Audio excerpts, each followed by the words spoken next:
هاي، كلنا منعرف انه هاللون ازرق وهيدا احمر. هلأ كلنا تعلمنا الالوان من نحن وصغار، واكيد كلنا صرنا حافظينهم عن الغايب.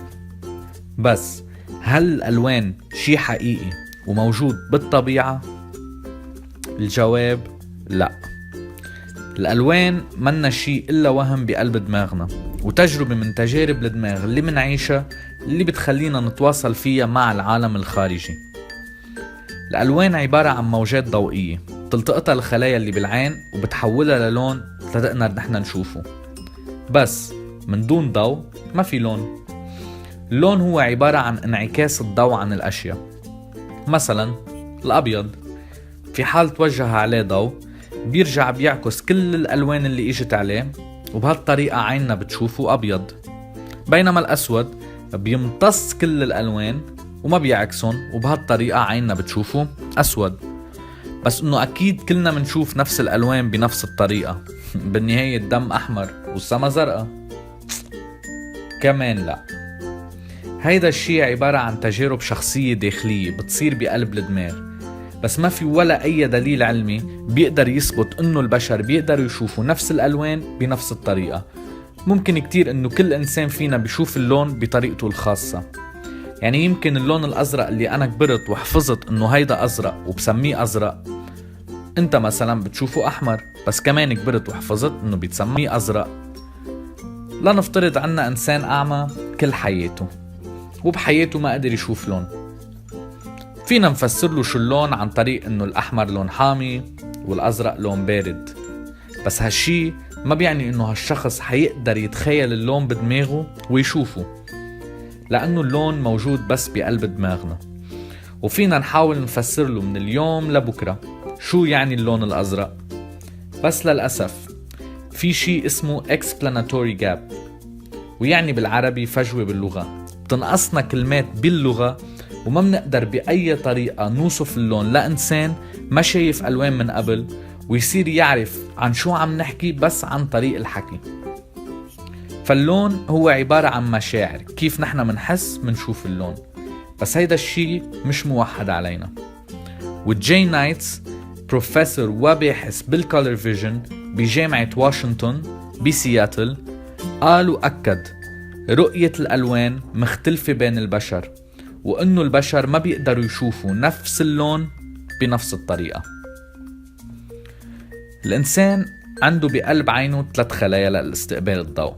في اللي بتستقبل الأحمر، في اللي بتستقبل الأخضر، وفي اللي بتستقبل الأزرق. وعمل ألوان منه شيء إلا عبارة عن نقص أو ضعف بإحدى خلايا الاستقبال للألوان، وهيدا الشيء بيخليهم يشوفوا الألوان بطريقة غير. ففي عالم تقدر تشوف الألوان بطريقة بقلب حياة أكتر، وبيشوفوا الألوان بطريقة غير وما بيقدروا يعرفوا هيدا الشيء. يعني مثلا كمان يمكن كون قاعد أنا ورفيقي قدام منظر طبيعي، وهو يكون شايف الألوان بطريقة كتير أقوى أو غير عن أنا كيف شايفها، وما حدا فينا عارف. وفوق هيدا منقدر نتواصل ونحكي من دون ما نعرف كل شخص كيف عم يشوف وشو عم يشوف. هلأ في كتير أنواع لعمل ألوان، خلينا نحكي عن كم وحدة منهم.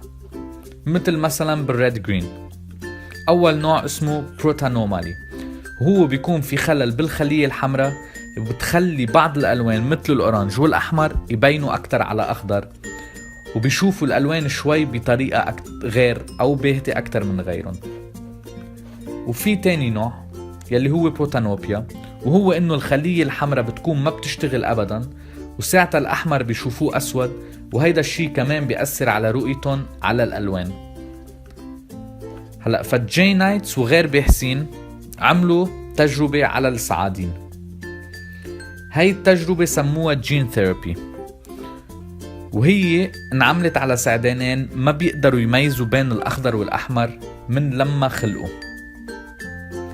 قرروا انهم يحقنوا هالسعادين بفيروس بيأثر على خلايا الاستقبال بالألوان، وبتخليهم يقدروا يصيروا يشوفوا اللون الأحمر.